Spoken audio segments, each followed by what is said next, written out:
Takže ešte raz volám sa Pavol Strežo, tamto niekde v dave sedí moja manželka Janka. Sme spolu v júli za 19 dní budeme spolu 10 rokov. Máme dve detičky, Sofinku ste videli tancovať pri mne, tam budeme v auguste 5 rokov, Samko Spinka búva tam v kočíku, ten má 1,5, bude mať v septembri 2 rôčky. No a prišli sme teda sem ako rodinka, tešili sme sa, že tu budú krásne hory a že si to tu užijeme. Moja manželka vyrastla v katolíckej rodine a chodievali tu aj so svojimi rodičmi. Ja som vyrastol viac v ateistickej rodine, takže ja som spoznal Pána viac menej až keď som mal 18 rokov.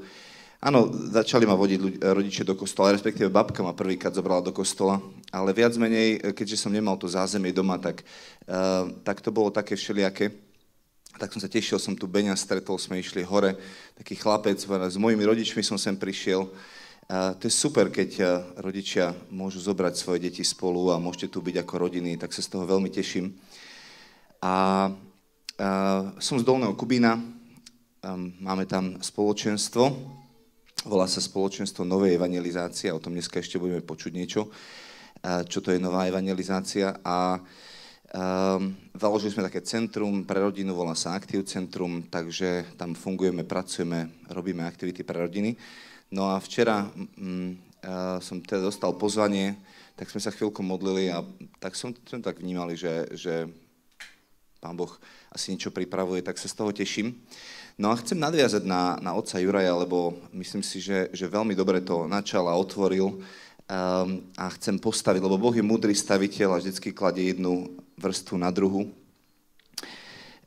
Ja som dostal teda tému zadanie, že máme rozprávať o tom, že ja som Pán Boh tvoj, nebudeš mať iných bohov, okrem mňa, aby sa im klaňal. A že mám spomenúť teda túto vec, ale tiež veci, ktoré nás brzdia v našom vzťahu s Bohom. A tak som si pomohol takouto brožúrkou, budem z nej niečo čítať, volá sa Magie, zlí duchové, satanské obřady, pastýrsky list toskánskych biskupů. V 96. biskupovia v Taliansku napísali takýto pastýrsky list a budeme z neho trošku čítať. A ešte predtým, než teda sa do toho pustíme, tak poďme sa krátko pomodliť, aby Pán Boh mohol hovoriť do našich srdc. Drahý Pane, my ti ďakujeme v prvom rade za toto krásne slniečko, že tu môžeme byť, že nemusím byť niekde zavretý v nejakom kultúráku alebo v reštaurácii. Ďakujem, že môžeme byť na tomto posvätom mieste, kde modlitby tvojho ľudu sú ako kadidlo, ktoré predstupuje pred tvoju tvár. A ďakujeme ti za to, že s nami sú tu anjeli, že naša matka sa na nás pozerá a teší sa z toho, ako prichádzame k tebe a chceme ťa vyvyšiť a uctievať. A tak nám dovol, daj nám milosť, aby sme tento deň mohli načerpať, aby sme mohli byť občerstvení tebou, aby sme mohli dostať nové zjavenie tvojej dobroty a láskavosti, tvojej milosti, aby tvoja pravda priniesla život do nášho vnútra. Daj nám svetlo, aby sme mohli kráčať po tvojich chodníkoch. Veľmi prosíme o ordovanie aj svätého Petra a Pavla, ktorých sviatok dnes slávime, aby, tak ako sme sa modlili dnes ráno na svätej omši, aby si obnovil skutky viery, ktoré títo muži žili vo svojich časoch aj v našich časoch. O to všetko ťa prosíme skrze Krista, nášho Pána. Amen. Výborne, môžete sa posadiť.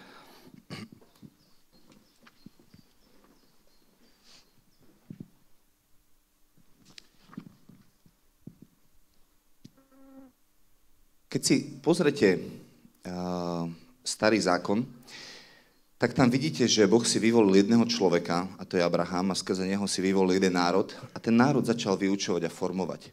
A neraz sa Boh nazýva, že je otcom toho národa a hovorí o Izraeli, že to je môj prvorodený syn. A veľmi sa tešíme z toho, že sme si zatancovali. Bolo také dobré osvieženie medzi prednáškami, že sme trošku nejakým spôsobom poukriali. Ale na druhú stranu vám chcem povedať že v prvej téme otec Juraj rozprával o pokání a o tom, že pokánie je ako keby to, či môžeme vyprázdniť naše vnútro, aby ho Boh niečím mohol naplniť. A Židia majú veľa takýchto tanečných piesní, ako ste počuli. Táto konkrétne ale bola, myslím, že od mesiánskych židov, čiže tí, ktorí už uverili v Pána Ježiša, lebo sa tam spievalo o Ješuovi, čiže o Ježišovi. ale oni vedia sa veľmi radovať a veľmi tancovať a tešiť sa. A viete, prečo vedia tak dobre sa tešiť? Preto, lebo vedia robiť dobré pokánie.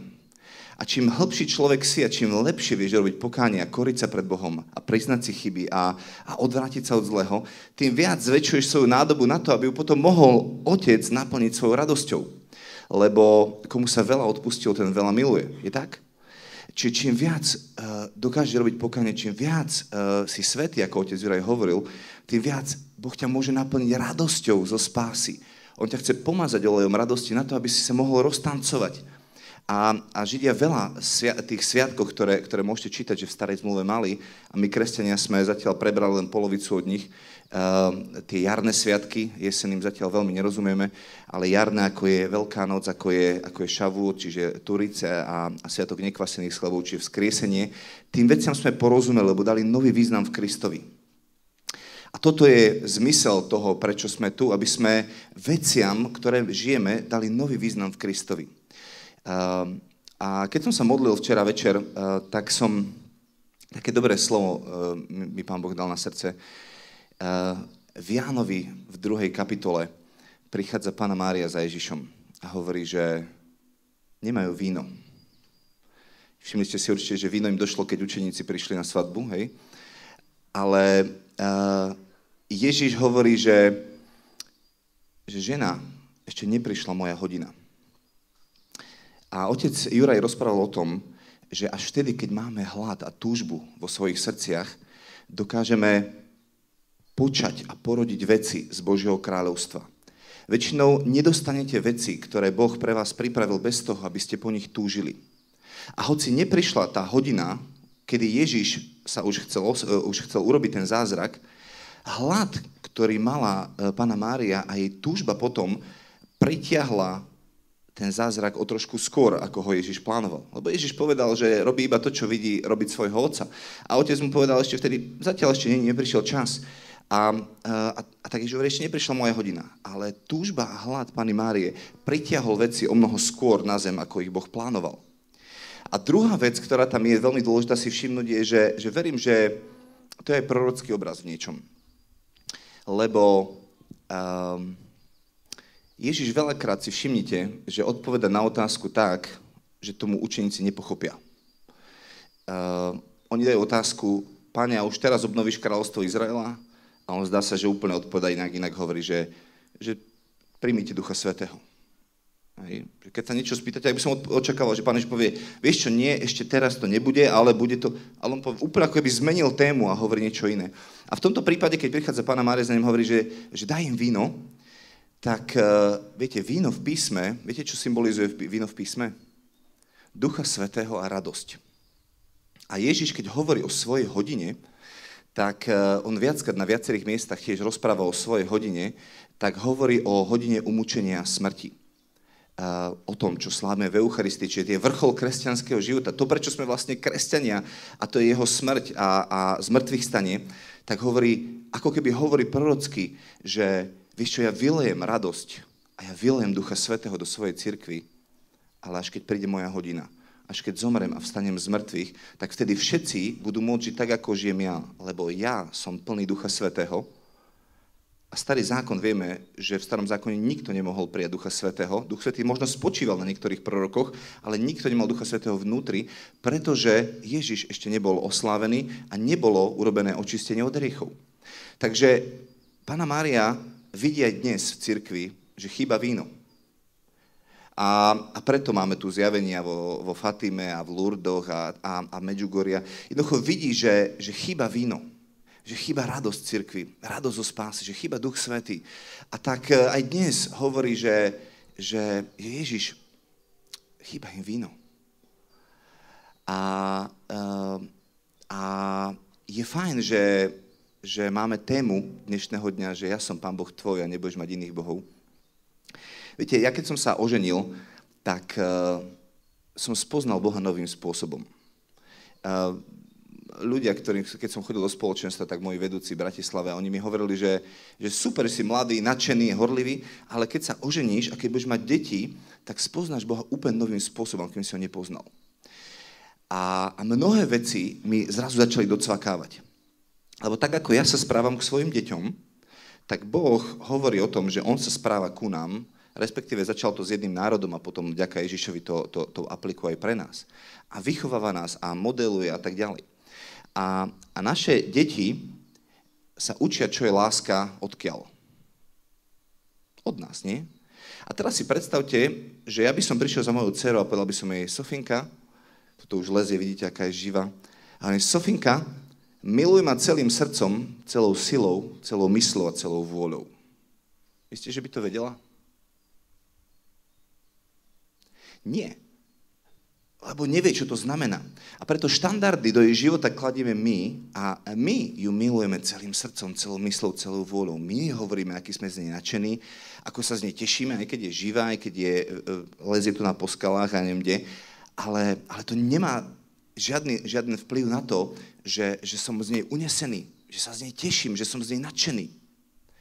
A toto je posolstvo, ktoré vám Boh dáva dnes a preto prišiel Ježiš. Lebo ono to je jednoduché napísať, že miluj Boha celým srdcom. Ale my to nevieme. Ste často smední po Bohu? Túžite po Bohu?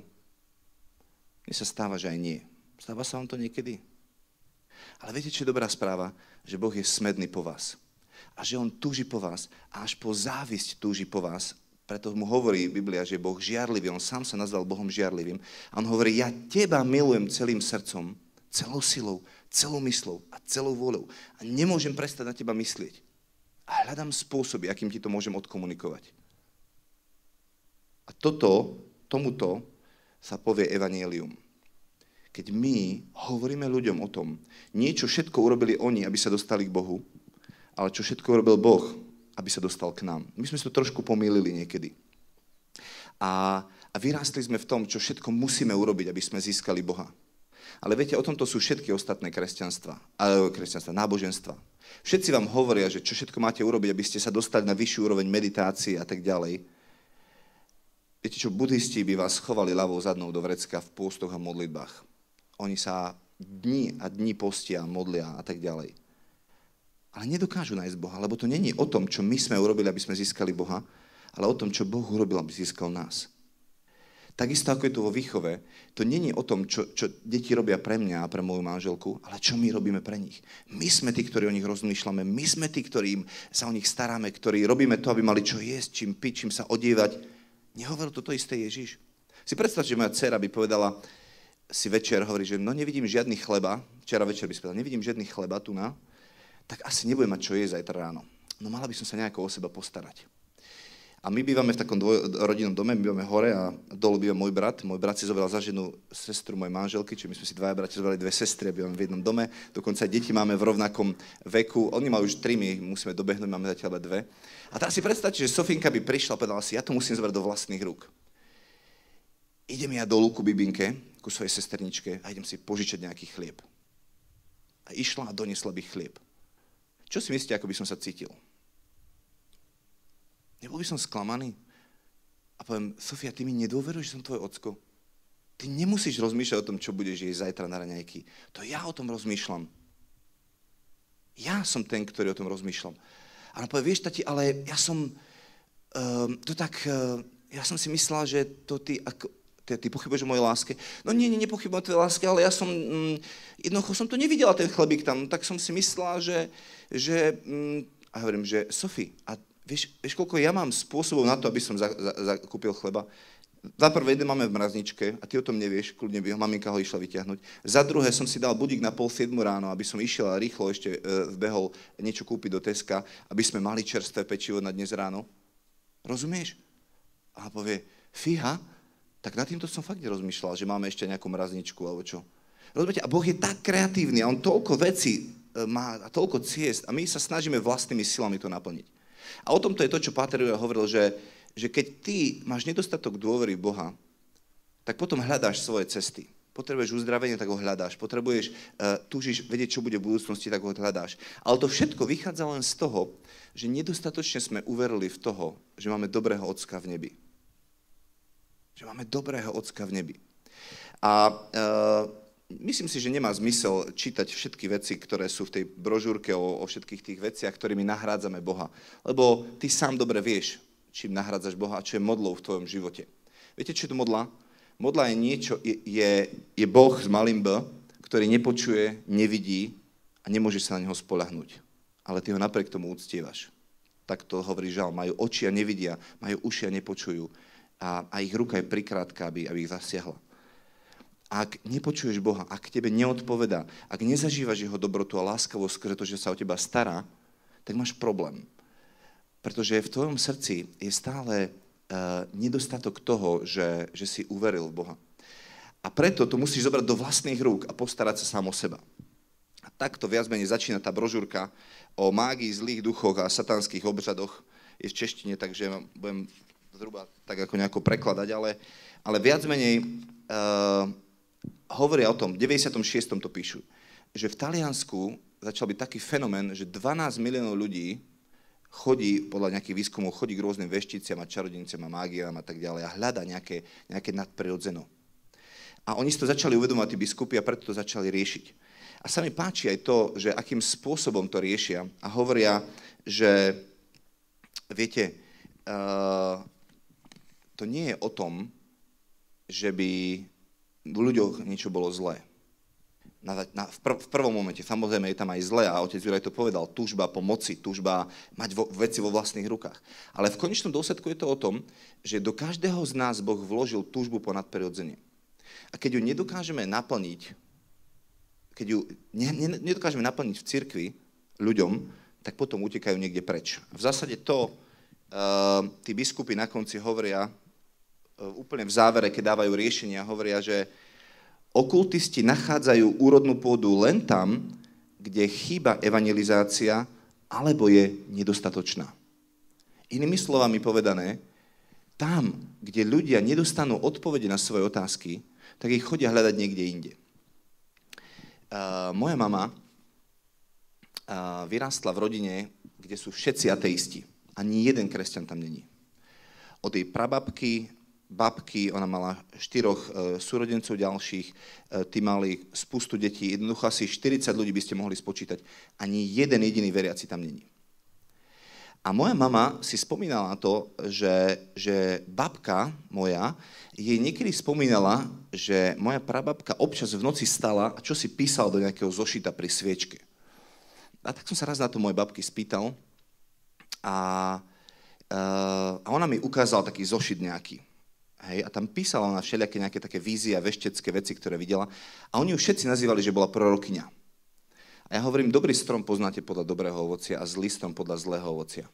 Ak bola skutočne prorokyňa, tak to pomazanie potom malo prejsť na ďalšie generácie a celá naša rodina mala byť obrátená. Lebo ona by počula Boží hlas a Boží hlas je ten, ktorý prináša život. Ale v celej našej rodine z maminej strany bola smrť. Ale to, čo bolo zaujímavé, je to, že všetci, a možno skoro všetci, nie všetci, ale väčšina z nich má túžbu po nadprirodzenie. Moja mama je ochotná zaplatiť peniaze za to, aby išla ku veštici a volá do televízie, keď tam tie veštické tieto bežia a bola u numerológa si nejaké čísla robiť a číta horoskopy a tak ďalej. A ja som vždycky tak na ňu útočil a som hovoril, mami, to je zlé a zriekni sa toho a to je okultné a Boh hovorí, že to sú ohavnosti pred ním a tak ďalej. A Biblia to fakt hovorí, ale celé, čo som dosiahol, je to, že som sa len pohádal s mojou mamou a ona sa zavrela, ale aj tak robila svoje veci ďalej. A potom som ja musel robiť pokánie, tak ako hovoril páter Juraj, že musíme začať od nás. A ja som povedal, že Bože, že daj mi iný pohľad na tie veci. A viete, čo som si vlastne uvedomil? Že tá nádoba tam je, len je naplnená nesprávnym duchom. A ja som prišiel za mojou mamou a povedal som, mami, ty keby si patrila Bohu, ty si prorokyňa jak remeň. Ty vieš vykladať sny, ty vieš primať zjavenie od Boha, ty vieš počuť Boha, lebo tá nádoba tam je. Ty máš ťah na duchovné veci, len to máš naplnené nesprávnym vešteckým duchom. A preto odchádzaš preč od Boha. Ja viete čo, ja verím, že ľudia, ktorí chodia za liečiteľmi, častokrát, alebo sú na jednej strane ľudia, ktorí hľadajú uzdravenie, pretože my ako cirkev sme v niečom zlyhali. Viete v čom? Boh dal sviatosť uzdravenia do cirkvi. Je to sviatosť, je to miesto, kde sa môžu ľudia stretnúť s Kristom. Častokrát môj otec zomrel v marci a A prišiel kňaz mu dať sviatosť pomazania chorých, ale ja som si tam uvedomil, že my to chápeme ako posledná rozlúčka so životom, že ešte idem ťa vyspovedať a pomážem ťa, aby sa ti dobre išlo do hrobu. Viete čo? To je na základe Jakuba 5. kapitoly, kde je napísané, ak je niekto medzi vami chorý, nech si zavolá starších kňazov, ktorí prídu, pomažú ho olejom a modlitba z viery uzdraví toho chorého. A ak urobil nejaké hriechy, tak sa mu odpustia. A pretože my nedokážeme ľuďom priniesť uzdravenie skrze sviatosť uzdravenia alebo skrze modlitbu, tak ľudia idú a hľadajú to niekde inde. Ale potom sú tu všetci tí rôzni ľudia, ktorí majú ťah na tých liečiteľov, sú z nich nadšení, ohúrení a tak ďalej. A ja opäť hovorím, tá nádoba tam je. A to sú ľudia, ktorí majú pravdepodobne dar uzdravovania, ale je to opäť naplnené nesprávnym duchom. Je to v nesprávnom duchu robené a preto nikdy ten dar uzdravovania nemohol vypuknúť tak, ako ho Boh chcel a aby ho požehnal tak, ako ho mal požehnať, ale tí ľudia potom to hľadajú niekde inde. Rozumiete? Ja som vo svojom živote veľmi zápasil s nečistotou, so sexualitou od svojich tínedžerských vekov. Bolo to veľmi ťažké a som sa s tým veľmi trápil. A tak som hľadal veci, jednoducho chodil som na spoveď, hecel som sa znovu, 2 týždne som vydržal, vliehal som, potom som vydržal 3 dní, zase som išiel na spoveď. A bol som taký z toho veľmi frustrovaný a zničený. A občas teda mi nejakí kňazi povedali, že Pálko, vieš, ale toto je tvoj kríž a ten musíš niesť do konca života. A ja niekde vo svojom vnútri som si hovoril, že to nie je možné, že Boh mi necháva hriech ako môj kríž. A potom som čítal od Jana Pavla teológiu tela. A moje vnútro bolo úplne občerstvené. Lebo z úst pápeža zaznelo slovo priatelia. Ak žijete tak, že chodíte na spoveď a zase stanete a zase na spoveď a stanete a hecnite sa, ale vo svojej podstate stále máte tú nečistotu v sebe, tak to nepotrebujete Krista. Lebo toto bolo aj v starom zákone odpustenie hriechov. Kristus prišiel na to, aby ti vrátil naspäť čistotu. A ja som úplne ožil. A on hovorí, že viete čo, je to ťažká cesta, strastiplná, ale je možná. Ty to môžeš dosiahnuť. A mne to toľko nádeje prinieslo.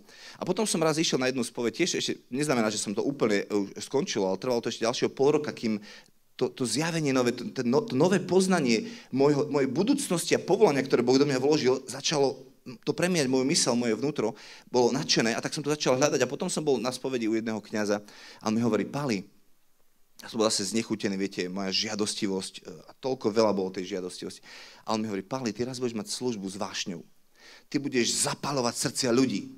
A viete, ja tam taký vinou zničený a hanbou a zase som tu s tým hriechom po 1 856 krát. A on mi hovorí, ty budeš mať službu s vášňou.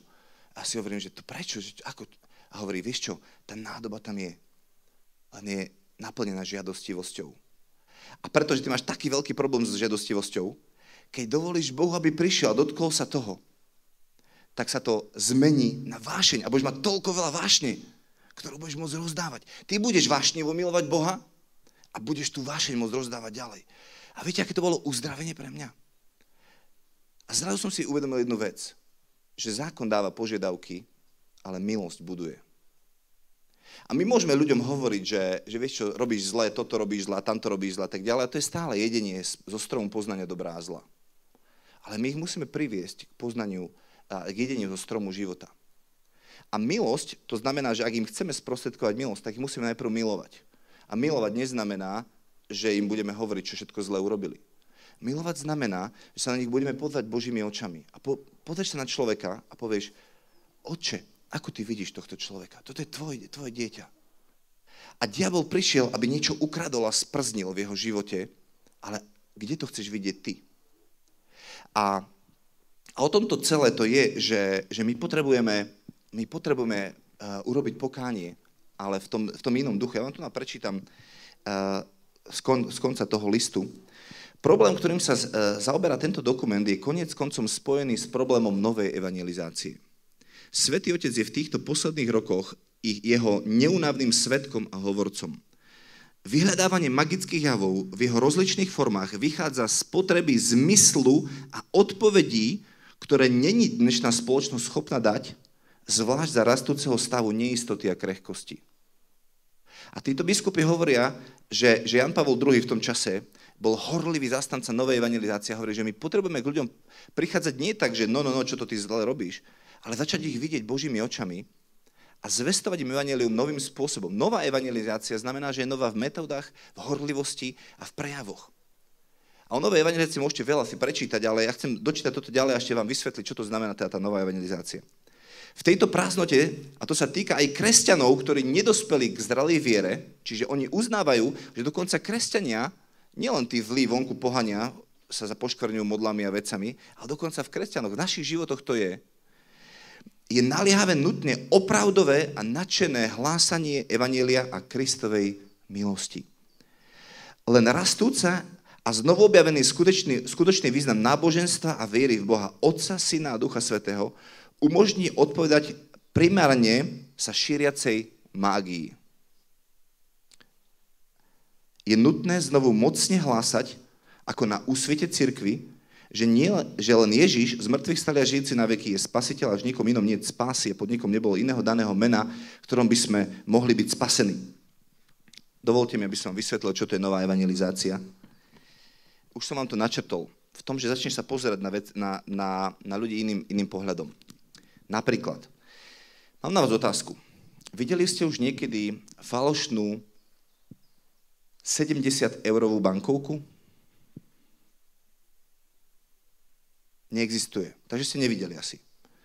A prečo neexistuje? Prečo ešte raz? Lebo nebola vydaná. A prečo nebola vydaná? Lebo neexistuje originál, nie? Tak nemôžete falšovať niečo, čo neexistuje originál. A videli ste už nejakú falošnú 10-centovú mincu?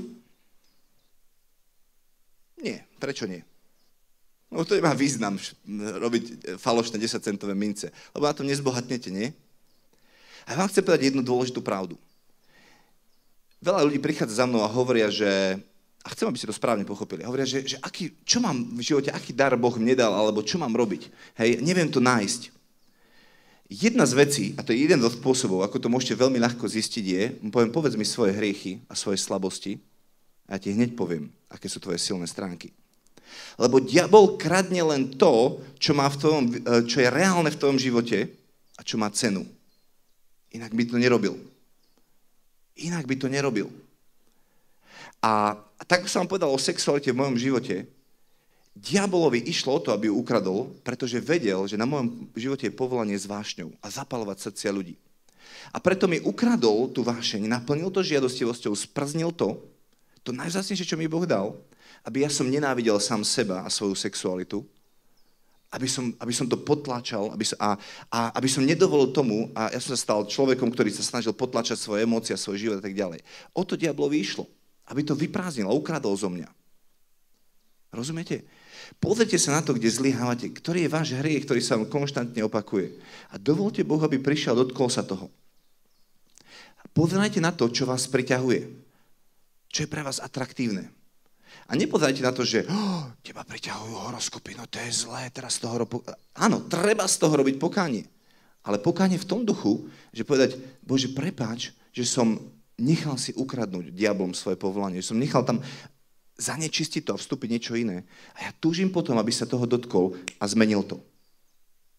Viete, v tomto živote, v tomto svete to funguje nasledovne. Ak ja mám špinavú ruku a niekto máte čisté tričko a dotknem sa vášho trička, čo sa stane? Zašpiní vám tričko, je tak? Čo to znamená? Ak nechcete mať špinavé tričko, čo musíte urobiť? No čo najďalej odo mňa ísť, nie? Je tak? Je.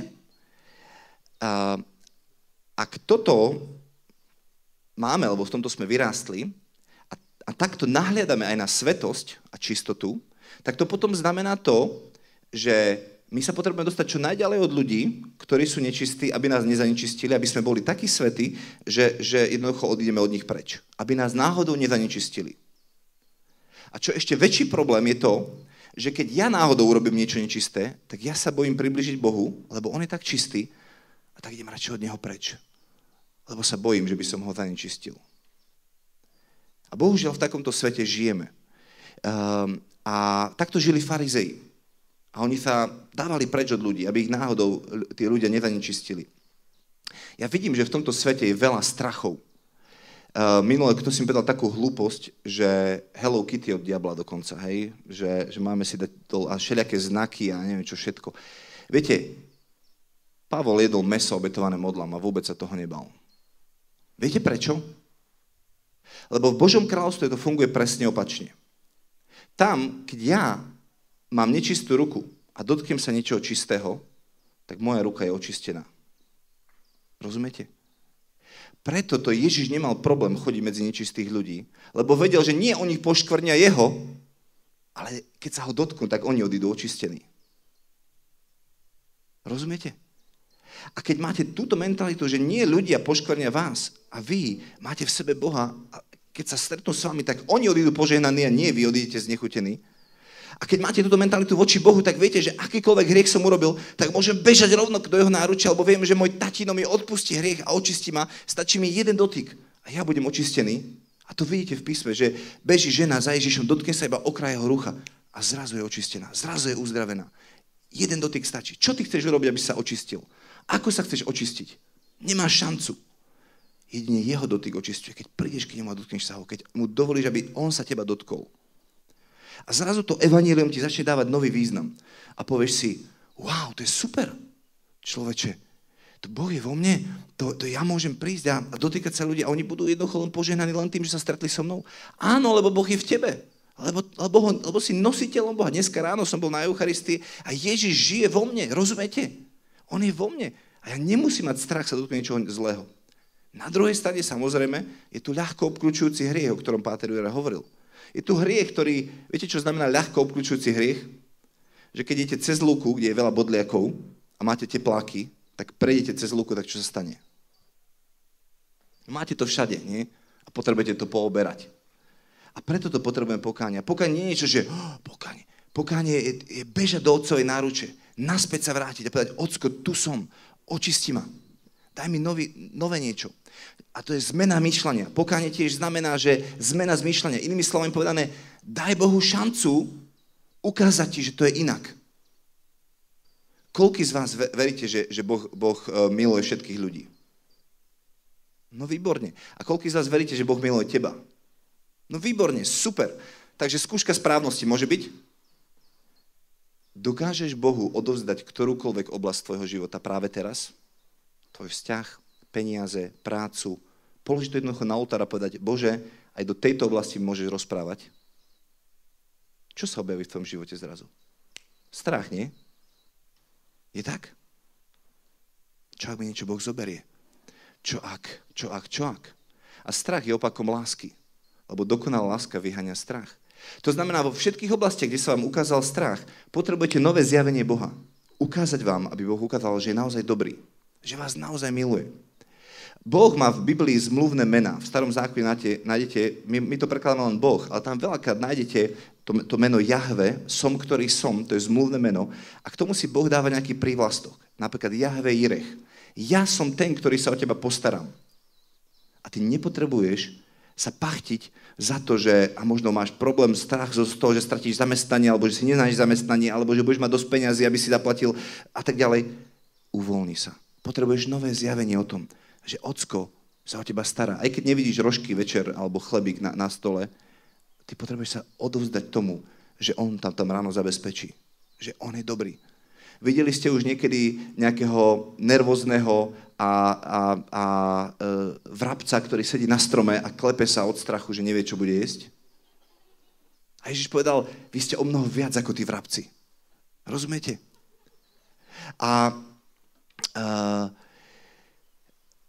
Toto je správa, ktorú ľuďom potrebujeme doniesť. A zrazu oni pustia všetky tie mágie, amulety a modly.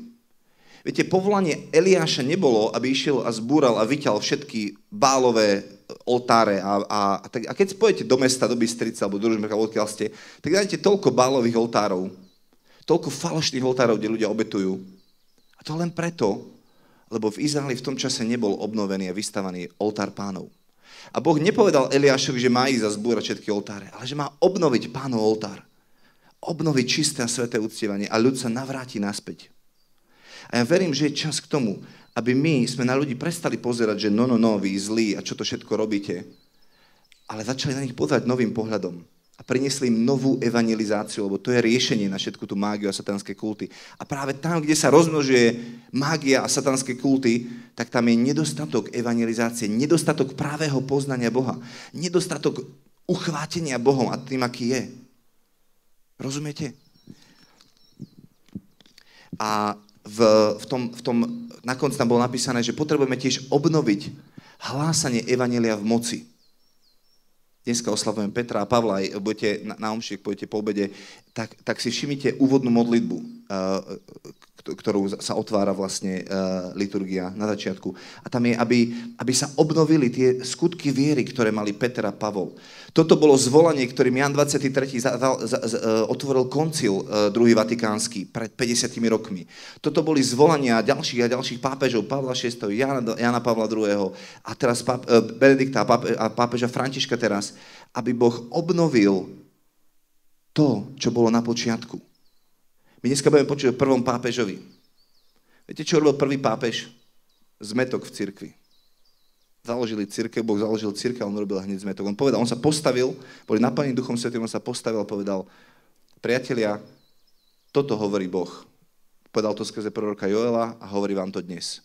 Svojimi ústami. Že on chce vyliať Ducha Svätého na každé telo. Že on chce splniť prosbu svojej matky a dať vám víno. Lebo nové víno sa dáva do nových nádob. A bude sa to prejavovať tak, že vaši synovia budú snívať sny a vaši starci budú prorokovať a vidieť videnia. Že sa vráti to nadprirodzené naspäť do cirkvi. Takto začal prvý pápež a hovorí, takto má vyzerať cirkev. A František ide teraz v jeho stopách. Prvá kázeň, ktorú úplne dal pri svojom pontifikáte, bolo, že cirkev nemá byť len charitatívnou organizáciou, ale má prinášať živého Krista, má dávať odpovede ľuďom na ich otázky. Viete, my niekedy sa tvárime ako predajcovia podomoví. Poznáte podomových predajcov? Jednoducho príde, niekto vám zaklope a začne sa veľmi milo na vás správať a vy zrazu viete, že vám chce niečo predať. Nie? A tak si dáte masku alebo obranný postoj nastavíte a počúvate a potom poviete, ďakujem, neprosím si. Alebo vám volajú ľudia. Volajú vám nejaké firmy občas a nejaké produkty vám ponúkajú a tak ďalej. A my sa niekedy takto tvárime, že chceme predať ľuďom Krista ako produkt. Miesto toho, aby sme im priniesli zjavenie jeho lásky. Viete, moja dcerka miluje lízatka. A ona príde niekedy za mnou a povie, oci, daj mi lízatko. O čo mi ide pri tom, keď jej to lízatko dávam? Ide mi o to samotné lízatko? Nie. Ide mi o to, že v nej budujem vieru a presvedčenie, že som dobrý ocko a odpovedám na jej modlitby. A robím veľakrát veci, nielen tie, ktoré odo mňa pýta, ale robím o mnoho viac, ako ona prosí alebo rozumie. Lebo ona nerozumie ešte mnohým veciam, lebo je veľmi malá. A my robíme o mnoho viac s mojou manželkou, ako prosí alebo rozumie. Poviem vám teraz jednu vec. Už ste niekedy rozmýšľali o tom, že prečo sa duch Antikrista volá duch Antikrista a nie anti-Ježiša? Prečo sa nevolá duch anti-Ježiša, ale prečo sa volá duch Antikrista?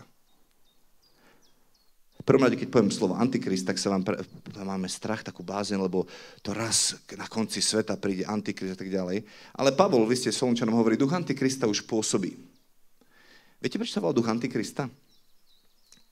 Ježiš Kristus. To není Pavol Strežo ako meno a priezvisko. Kristus znamená pomazaný.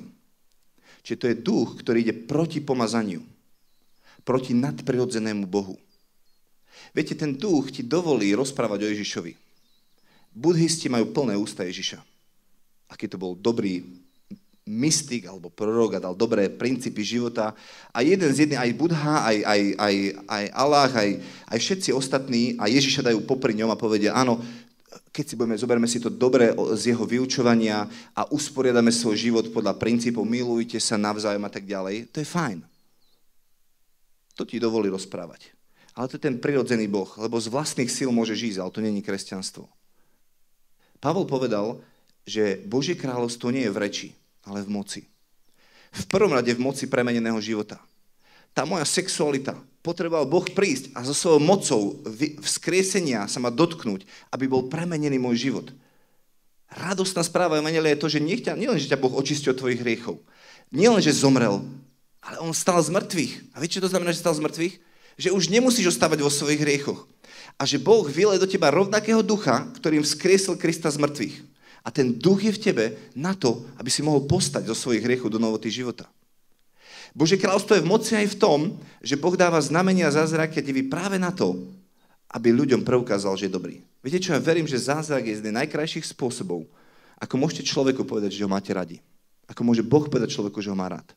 Lebo urobil niečo špeciálne a len pre neho. Urobil Boh niečo špeciálne pre vás len. Máte taký zážitok s Bohom? Že sa za niečo modlili. Bože, daj, aby som urobil skúšku. A bol si vymletý a išiel si na tú skúšku. A Boh dal taký zázrak, že si vyťahol tú otázku, ktorú si vedel. A ty si potom bol rozhľadný a bežal si do kostola sa poďakovať Pánovi. Máte takú skúsenosť, študenti? Alebo ste sa modlili za to, aby vám Boh dal prácu, Boh vám ju dal. Alebo čokoľvek vo svojom živote. Ide o ten zázrak samotný? Ide o to lízatko Bohu? Že ti dá lízatko a ty si ho polížeš, povieš, aké sladké lízatko. Bože, ďakujem ti, že som spravil skúšku, ideš ďalej. Nie. Ide aj o to lízatko, jasné, lebo Bohu ide o to, aby naplnil naše túžby. Ale v skutočnosti to čo Boh robí, je, že buduje tvoje vnútorné presvedčenie o tom, že je dobrý. Že ťa naozaj miluje, že mu naozaj na tebe záleží, že mu ide o teba. A preto to Panna Mária hovorí, nemajú vína.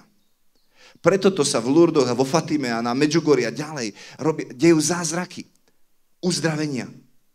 Lebo uzdravenie je jeden z najkrajších spôsobov, akým ti Boh môže povedať, že vieš čo, ide mi o teba, záleží mi na tebe. Pretože po každom uzdravení pribudnú takéto tabulky, ako sú na tej stene. A tí ľudia obnovia svoj vzťah s Bohom a povedia, Bože, chcem ísť za tebou. My sme teraz robili duchovné cvičenie s Pátrom Eliasom Velom v januári a on vyučuje, že prvá vec, ktorú my ľudia musíme zažiť, ako sa nám Ježiš chce dať zjaviť, je, že je náš uzdravovateľ.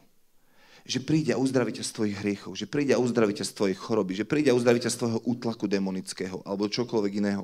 Že ti dá slobodu, že ťa vyťahne z toho von. A keď ťa z toho vyťahne von, tak tvoje srdce je zrazu uvoľnené a ty povieš, majster, čo mám robiť? Tak ako mnohí učeníci. A to je druhé štádium, keď začneš vidieť Ježiša ako svojho majstra. A si ochotný sa stať jeho učeníkom a zamiluješ si jeho slovo a túžiš kráčať po jeho cestách. Ale my niekedy, ako by sme preskočili to prvé štádium a snažíme sa natlačiť do ľudí to, že čítajte Božie slovo, choďte, modlite sa a tak ďalej. Bez toho, milujte Boha celým srdcom. Bez toho, aby sme zažívali to, že Boh nás miluje celým srdcom. Že Boh je z teba unesený. Fakt.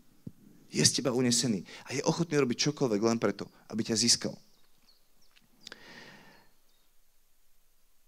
Keď sa ešte vrátim na chvíľku k tej mágii. Viete, mágia a tieto veci, preto už budeme končiť, preto tí biskupovia píšu o tom, že sa máme vrátiť k novej evangelizácii.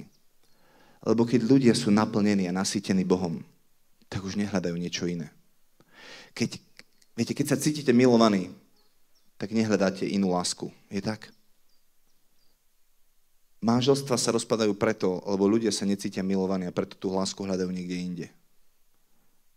Miesto toho, aby začali od seba, začali meniť svoje srdce, tak sa snažia zmeniť toho partnera a keď to nejde, tak potom si nájdu iného, alebo povedia, že to nemá zmysel. Väčšina manželstiev, ktoré sa rozpadajú medzi 5. a 10. rokom manželstva.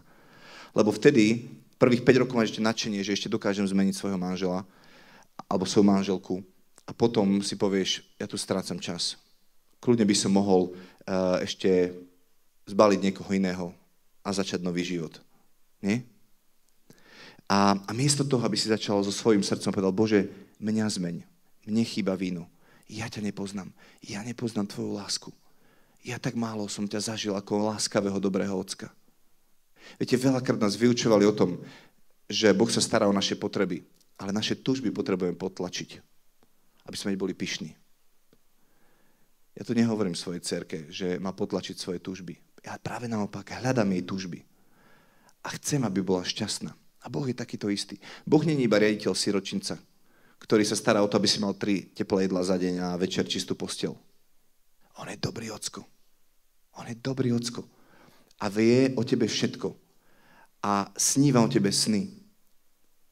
Ak mu dovolíš, aby toho vešteckého ducha, ktorý v tebe je, alebo túžba vyhľadávať mágiu, alebo nečistota, alebo čokoľvek tam je, aby sa toho dotkol. Ak mu dovolíš dnes, aby prišiel k tebe a dotkol sa toho, aby ťa naplnil svojim duchom, lebo ti chýba víno, tak on to zmení a stane sa to povolanie, ktoré do teba vložil.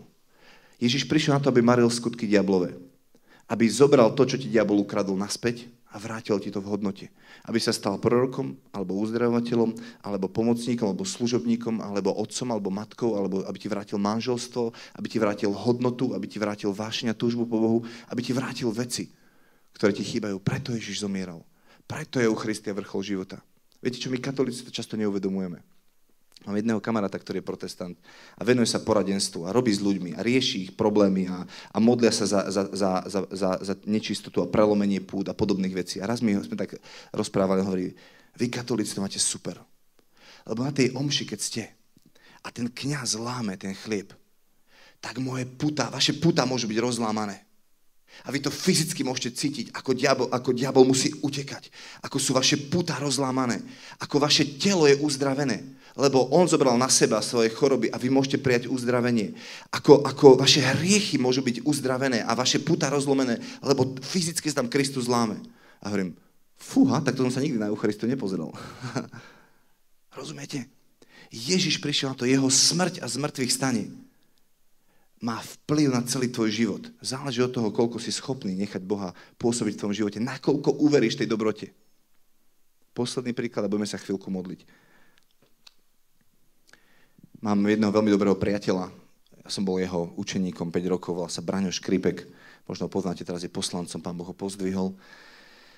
A on pracoval v ústave pre postihnutých. Pre deti mentálne a fyzicky postihnutých. A tam si zamiloval jedného chlapca. Bol aj telesne, mentálne postihnutý. On bol asi o 6 a 7 rokov dozadu, čiže mal 12, ale chodil do 3. triedy základnej školy. A tak mentálne bol vyvinutý.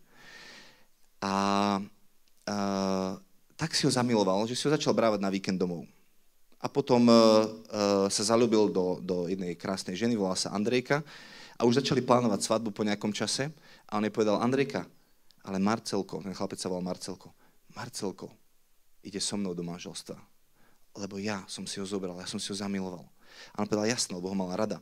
A tak sa zobrali a vybavili ten proces adopcie a Marcelko býval u nich. A ja som často ku ním chodieval domov, tak si to pamätám, hrával som s ním človeče, nezlob sa a tak ďalej. Tak krútil hlavou trošku, tak sa tešil vždy zo všetkého. A Marcelko miloval jogurtíky. A v tom ústave, kde boli, dostávali jogurtík iba vtedy, keď to vychovateľky rozhodli, že ho môžu dostať. A dostávali ho hlavne vtedy, keď sa dobre správali. A keď si ho Braňo zobral domov, tak mu povedal, Marcelko, kúpil som 30 jogurtíkov a sú v chladničke. A keď ich dneska všetky zješ, tak zajtra kúpim ďalšie. A Marcelko mal starý spôsob myslenia. A vždycky sa chodil pýtať Braňa, Braňko, môžem si dať jogurtík? Hovorí, ale však ty si môj syn. Ty môžeš ísť kedykoľvek do chladničky. Pýtajú sa vás vaše deti, či môžu ísť do chladničky? Pýtali ste sa vy niekedy rodičov, či môžete ísť do chladničky? Jednoducho idete tam, lebo ste doma, rozumiete? Ale on mal stále tú vieru v sebe, hoci už bol adoptovaný, stále bol v srdci sirota. A on Braňa nikdy nezačal volať otec, on ho volal stále Braňo. A bohužiaľ takto je to s nami kresťanmi. Podľa mena sa nazývame kresťania, že máme ocka v nebi. Ale v skutočnosti sme siroty. Sme siroty a nikdy sme nepoznali ockovú lásku. Máme strach zobrať si jogurtík, lebo si myslíme, že sme si to nezaslúžili dostatočne. Lebo v domove pre postihnuté deti nás to tak naučili. Tento svet je domov pre postihnuté deti. Lebo ich je tu všade veľa. My sme zmrzačení našim hriechom a spôsobmi, akými sa správame. Výchovou, kde sme vyrástli a tak ďalej. A preto je tu Božie slovo. Ján Pavol II hovorí, že Božie slovo je modlitebná knižka 3. tisícročia. A keď tam niečo prečítaš, tak si môžeš povedať, Páne, ale môj život je iný ako toto. Zmeň ma. A medituješ nad Božím slovom, modlíš sa a hovoríš, Pane, zmeň ma. A začneš zrazu vidieť veci iným spôsobom. A celé, o čo Bohu ide, je to, aby vypočul prosbu Panny Márie. Nemajú víno. Nemajú Svätého Ducha. Ježiš, keď odchádzal, povedal, viete čo, priatelia, pre vás je lepšie, aby som odišiel. Kto z vás by ste chceli, aby tu Ježiš teraz fyzicky bol a mohli sme ho ísť do Jeruzalema navštíviť? Ja by som to chcel. Výborne. Takže ste 3 miliardy 468 555 človek v poradí a ty si 3 miliardy 800 665 a 7 človek v poradí. Rozumiete? A každému z vás dáme 5 sekúnd na to, aby sa stretol s Ježišom, lebo potom je ďalších 3 miliardy ľudí v poradí. A keď budete mať 78 rokov, vy mladí, ktorí ste zdvihli ruky, tak sa dostanete na rad. Lebo keď si to vyrátate, že 5 sekúnd a ste 3 miliardy, tak možno sa to niektorí nedožijete. Rozumiete? A Ježiš hovorí, pre vás je lepšie, keď niečo z môjho srdca vložím do vášho srdca. Z môjho ducha do vášho ducha. To najvzácnejšie, čo mám od Otca, je Duch Svätý. To je to víno, to je tá radosť, to je plno, to je duch synovstva. Viete čo, my nevieme si to vyrobiť. Nikto z nás tu nevieme vypučiť nejak zo seba, že teraz, Bože, som tvojim synom, sa tak rozhodujem. Ty potrebuješ byť naplnený duchom synovstva. To nie je o tom, čo ja musím urobiť, ale čo on urobil pre mňa. On ti chce dať ducha synovstva. On ti chce dať ducha vzkriesenia, aby si povstal zo svojich hriechov. On ti chce dať ovocie ducha, lebo nedokážeš milovať ľudí. Tvoj manžel ťa irituje, tvoji kamaráti ťa iritujú. A ty si hovoríš, že ja nedokážem odpustiť z vlastných síl. Nedokážeš. Potrebuješ Ducha Svätého. Tak ako si ty, Ocko, odpustil mne, tak ja odpúšťam im. Tak ako ty miluješ mňa, tak ja milujem teba. Ak máš problém milovať, potrebuješ hovoriť, Oče, daj mi spoznať svoju lásku. Urob niečo. Získaj ma. Keby mi moja dcera povedala, že ju nemám rád, tak by som urobil čokoľvek, len preto, aby som jej to dokázal. Dovol Bohu dnes, aby ti to ukázal, aby ťa naplnil. A aby vybral tie veci, ktorými si naplnený nesprávnymi vecami, a tomu hovorím pokánie, a aby ťa naplnil novým vínom. Môžeme sa chvíľku modliť? Sklonte hlavy, sete, sklonte hlavy, poďme sa chvíľku modliť. A potom sa pomodlíme, Aniel Pána, alebo 12 nám bije, nie? 12 bude Majka, alebo kto, alebo Lenka viesť. Drahý Ocko, ja ti ďakujem, že sa nerozhodol bojovať proti mágom a okultistom, ale sa rozhodol ich milovať. Že tvojou zbraňou je láska. Ďakujem, že ani nám nič nevyčítaš. Teraz pozeraj do Pánových očí a pozri, že ti nič nevyčíta. A ty sa nemusíš hanbiť teraz a priznať pred ním pravdu. A iba otvor svoje srdce a dovol mu, aby ti to mohlo vytiahnuť zo srdca. A povedz, Pane, mi to ľúto. Prepáč, že som ťa hľadal na iných miestach. Prepáč, že som ťa hľadal v nečistote. Že som ťa hľadal v horoskopoch. Že som naplňal tú prázdnotu, ktorá je vo mne. Prepáč, že som ťa hľadal v romantických filmoch, lebo nemám lásku a hľadám ju. Prepáč, že som ťa hľadal v hlučnej zábave, lebo mi chýba radosť. A ty si ma stvoril pre lásku, ty si ma stvoril pre radosť. A ja to neviem nájsť z vlastných síl. A tak robím pokánie z toho, Páne. A túžim potom, aby si prišiel do môjho života. Aby si sa ma dotkol. Ďakujem, že nie ja ťa zanečistím, keď prichádzam teraz k tebe, ale že tvoj dotyk ma očisťuje. Iba dovol Pánovi, prišiel bližšie, aby sa ťa dotkol teraz. A nemusíš sa báť. On ti nič neprišiel vyčítať. Viete, koľko ja poznám hriechov a slabosti svojej dcery. A vôbec jej to nevyčítam. A milujem ju takú, aká je. A viem, že ju svojou láskou zmením. Svojím príkladom. Tým, akým budem ja voči nej dobrý a láskavý, tak vtedy sa ona zmení. A teraz dovol Bohu, aby bol dobrý k tebe. A chcem, aby si naozaj predstavil tú situáciu, že Panna Mária teraz stojí pri Ježišovi a hovorí, nemajú vína. Nemajú tvojho ducha, nemajú tvoju radosť. Došlo im to. Sú unavení životom. Sú sklamaní. Tak veľa sa snažili obsluhovať pri stole. Toto sú tvoji ľudia, Pane, ktorí slúžia. Slúžia vo svojich farnostiach. Oče, slúžia vo svojich domácnostiach, vo svojich rodinách. Ty tu vidíš matky, ktoré slúžia svojim deťom a milujú ich celým srdcom. Ty tu vidíš otcov, ktorí neunávne pracujú, aby nosili domov peniaze. Ty tu vidíš katechetov a katechetky a reholníkov a kňazov. A ty tu vidíš služobníkov, ktorí obsluhujú pri stole ako v tej Káne Galilejskej a robia si starosti, aby čo najlepšie slúžili. Občerství ich teraz. Zober tie starosti na svoje plecia. Iba im dovol, aby mohli pookriať v tvojej prítomnosti. Iba sa na nich usmej. A ty sa usmej na Pána teraz. Lebo on rád vylieva svojho ducha. On rád dáva. Lebo on je štedrý Boh. Tak ako ja rád dávam svojim deťom dobré veci. O čo skôr Boh dáva dobré veci tým, ktorí ho prosia. Tak ako ty rád dávaš svojim deťom dobré veci, tak teraz príjmi, že Ocko sa na teba tak pozerá a rád ti dáva. Že Ježiš pozerá Pane Márii do očí a vypočúva jej prosbu. A premieňa vodu tvojho života na víno. Dotýka sa tvojho srdca a uzdravuje ho. Oče, modlíme sa, aby tvoj duch sa teraz vylieval. Aby sa dotýkal tých našich vecí. Všetko to, čo ti teraz ukazujú ľudia a prichádzajú k tebe. Tie ťažkosti a tie choroby a tlaky a útlak, Pane. My sa modlíme, aby tvoj duch to teraz poriešil. Aby sa ich dotkol, Pane.